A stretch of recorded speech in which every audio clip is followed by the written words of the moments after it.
Hey there, what time is it? And before you leave the office, what more are you going to have to do today? Hey, this lesson is all about time management.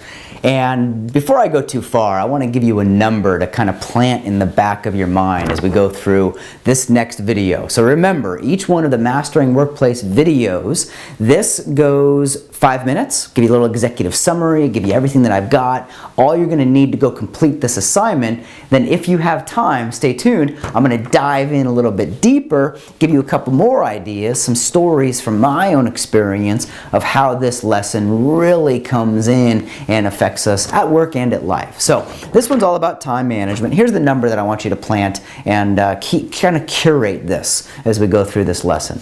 The number is 10,080. 10,080. Now, 10,080, that seems like a big number, right? I mean, if suddenly you got a bonus at work of $10,080, you'd think, whoa, man, I got a lot of money. If someone said, oh yeah, we're going to take a road trip, we're going to drive around the country, the continent, the world, and we're going to drive 10,080 miles, you'd think, wow, that's going to be a big road trip. If spring is coming and you look in your backyard and you realize you have 10,080 flowers, you'd wonder what you're going to do with them all. I mean, really, if someone gave you 10,080 of anything, or actually if they offered me 10,080 of anything, before I took it, I'd actually have to stop and ask myself, well, first of all, do I want 10,080 of anything? And then obviously the second question would be, what do I do with 10,080 everythings? So here's what that number equates to. You have 10,080 minutes in a week. So one 7-day period, there are 10,080 minutes. Now, it might be easier for me, it's easier for me, it might be easier for you to think of it in a day. In a day, we have 1,440 minutes. So that's it, 24 hours times 60 is 1,440. Now here's the fascinating thing. If you think about it, 1% of your day, which doesn't seem like a lot, right? 1%. I mean, if someone offered you an investment with a 1% return, you may or may not take it. If someone showed you something that you could increase your productivity or efficiency by 1%, it may or may not be interesting. But think about this one. 1% of your day is about 15 minutes. 1% of my day is a pretty long chunk of 15 minutes. Another way to think about it is in a single day, you have about 100 15-minute blocks. Now, if one meeting starts late today, 15 minutes, it's only 15 minutes. But that was 1% of your day. If someone decides to cancel a meeting last minute, if your commute is a little bit extra long, if you get home and you're kind of tired or frustrated or you're mentally not ready to be everything you can be, if anything is getting in the way of how you use those 1,440 minutes, your time management is negatively affected. The tool that you're going to use with this lesson is a PDF. You can download this. Go ahead and do that, and then you'll take a look at this, and there are 9 areas to do a subjective grading process. Subjective because you're going to put today's date somewhere on the top of this page. You'll look at this and you'll read both sides of the page. So on the left-hand side, there's a column of things to look at. On the right-hand side, there's a column of things to look at. Now, there are 9 areas that you're going to study relative to your time management, the way you use those 10,080 minutes in 1 week. So kind of interesting. What we'll take a look at is, for example, the first one is time. So there's a couple of prompts here. On the right-hand side, it says, I do not have a daily planning system to prioritize my tasks. On the other side, it says, I create a daily plan each morning and I reprioritize my tasks to calibrate based on new information. So one of the things that gets in the way of time management, by the way, is making decisions about what we're going to do next. My guess is you've made a to-do list. And what I want to do right here is in this part of the video, I want to share something from a book that I read many years ago. Actually, I was given this book when I was a high school teacher. The book was written, by the way, published in 1973. So this is not something new to us. But here's the line that I want to read. And by the way, if you stay a little bit longer, I'm going to talk a little bit more about this book and one other book. So here's the line relative to time management, okay? It says, if you want to manage your time more effectively, Always set a next step. Quite frequently, a project will bog down for lack of planning the very next step. Now, whether you call this a task, a to-do, a next step, a next action, whatever you call that thing, when you're thinking about a big project that you need to work on that's going to take some time, set a next step to kick yourself into productivity. So if you can, stay a little bit longer. I'm going to share a couple of more ideas. I'm going to share one more quote from this book. I got another book that I want to share with. Make sure that you print out that PDF. Go through the assessment, and please leave some comments in the forum so we can see how and hear how and read how things are going for you. Welcome back. We're going to dive a little bit further into this idea of studying ourselves and how we use our time and manage our time. Now, if you remember from that first session, I hope that you've printed out that PDF. Maybe you've already gone through those 9 areas and giving yourself a subjective, objective score. Subjective, objective, what does that mean? Well, subjective because you're kind of picking on a 1 to 5 scale how you're feeling about that number, about that rating. Objective because you inked it. You wrote something down. Now, by the way, my advice would be maybe print 1 or 2 or even 4 copies of this sheet and fill out the guide every week for 4 weeks. When you fill out next week's guide, don't look at the one that you filled out today, right? Because what you want to do is you want to take these kind of a blind test. And at the end of a month, if you pulled all 4 of these out, then you would want to take a look at where did I score myself week to week relative to these areas of time management.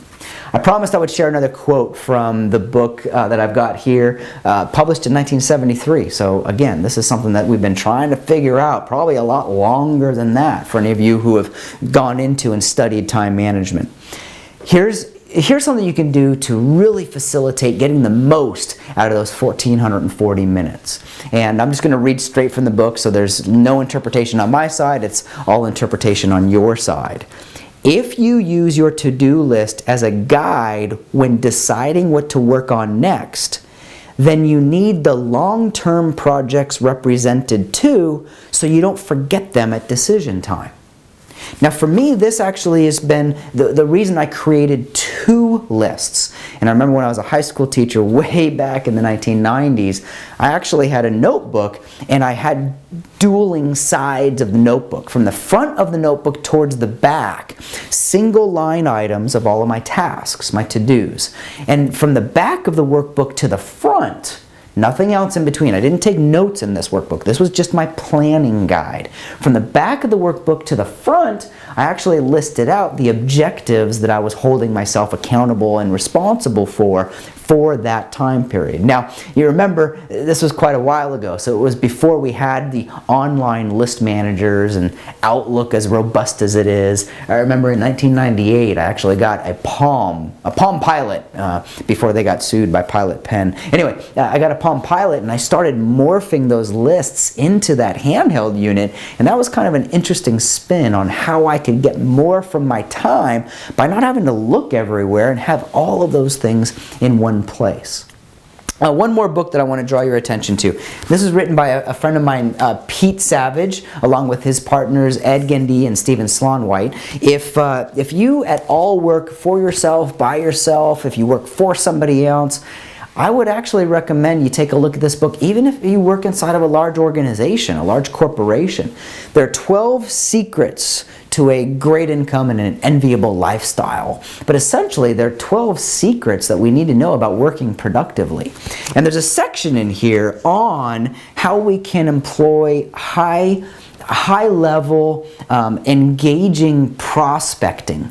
And if you remember back to the previous lesson where we talked about the importance of your social network, and we've got a couple lessons coming up where we're going to talk about some other things relative to how you work and not just what you get done.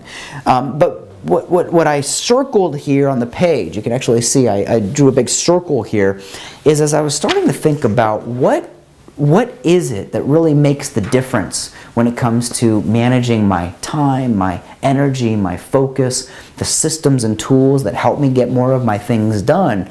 It comes down to these several different areas. And the way that the guys wrote about it, and if you kind of think about what gets in your way of being productive, what gets in your way of performing at your high levels of performance. In no particular order, they are, for me, attention, the problem, possible solutions, proof of those solutions, and then some action that I need to take. Now, if I can take just a moment to dive into and explore these 5 different areas. The first one, attention. You know, relative to where you're going in the next 168 hours or 10,080 minutes, what are the things that you know are going to have your attention? I'm getting ready to go on a trip and I'll be gone for a week, and on that trip I'll be working with one client for 2 days in a coaching. I'll be doing a large group seminar for an organization downtown New York City.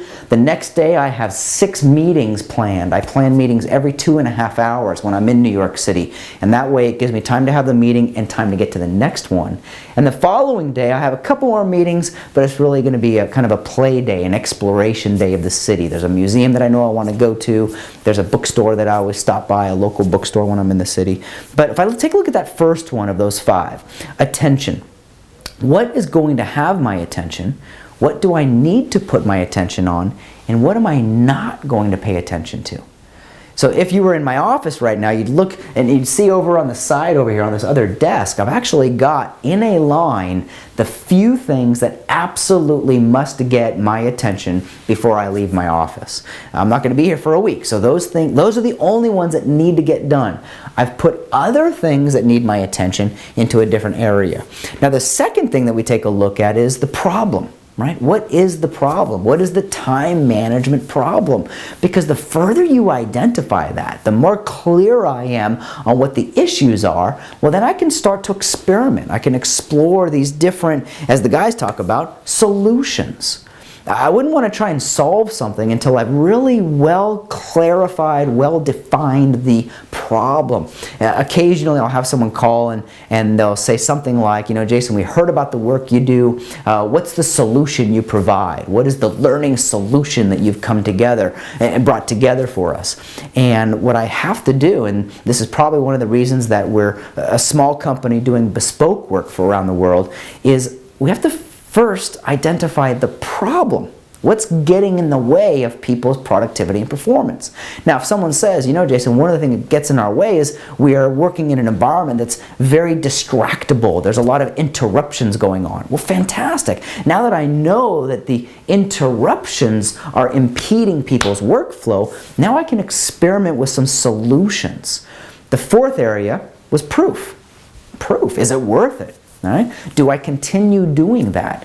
Now, when I think about proving something, when I think about the proof of something, I generally think about what I call the rule of 5, the 5-day experiment.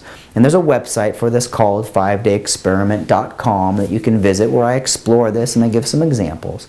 But if I do something once a day for 5 days, at the end of that experiment I can look back and ask myself, is it worth it? Let me try something. Let me try to prove something.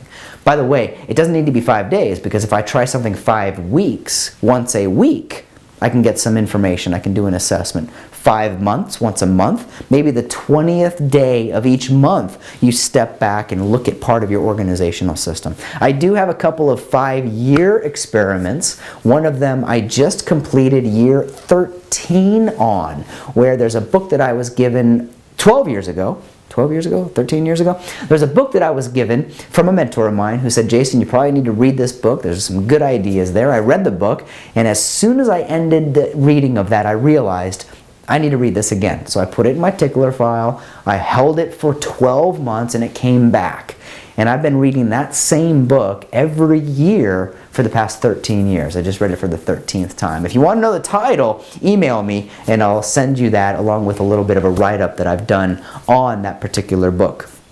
The fifth area, we talked about when we're managing our time, there's 5 things that come together. Our attention, the problem, solutions, proof of those solutions, and then action. And the only thing that I'm going to amend here is I'm going to say continued action.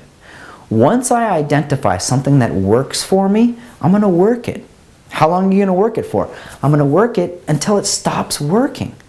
Now, notice, once I work something, because I know I'm going to recycle that process, it might be 12, 18, 24, 36 months down the road when I look back and I realize, you know, the way I used to do that isn't the way that I'm going to do that based on this new idea that I have. Back to my attention, back to putting it into a system, back to thinking about that. So I want to leave you just with a quick reminder, as we saw in this book here, and if you can get a copy of this, you can probably find it at the used bookstore. That's where I got this copy. How to Get Control of Your Time and Your Life. Identifying a next step, putting that on your to-do list, your task list, emailing it to yourself, putting it on a sticky note. If that task is part of something bigger, you want to have a representation of that somewhere as well. I hope you got a couple of ideas here. As soon as you're done with this video, please dive into the forum and just share with us. What's the idea you took away from this particular video on time management, studying 9 areas, back to that PDF, of what you could look at that if you tried something, if you did something a little bit different, if you brought in some information, if you met with someone and had a discussion, what might you try a little bit different to see if you can get a little bit more, move further a little bit faster. Thanks for tuning in, and I look forward to hearing your comments, reading your comments, seeing your comments. Talk to you soon.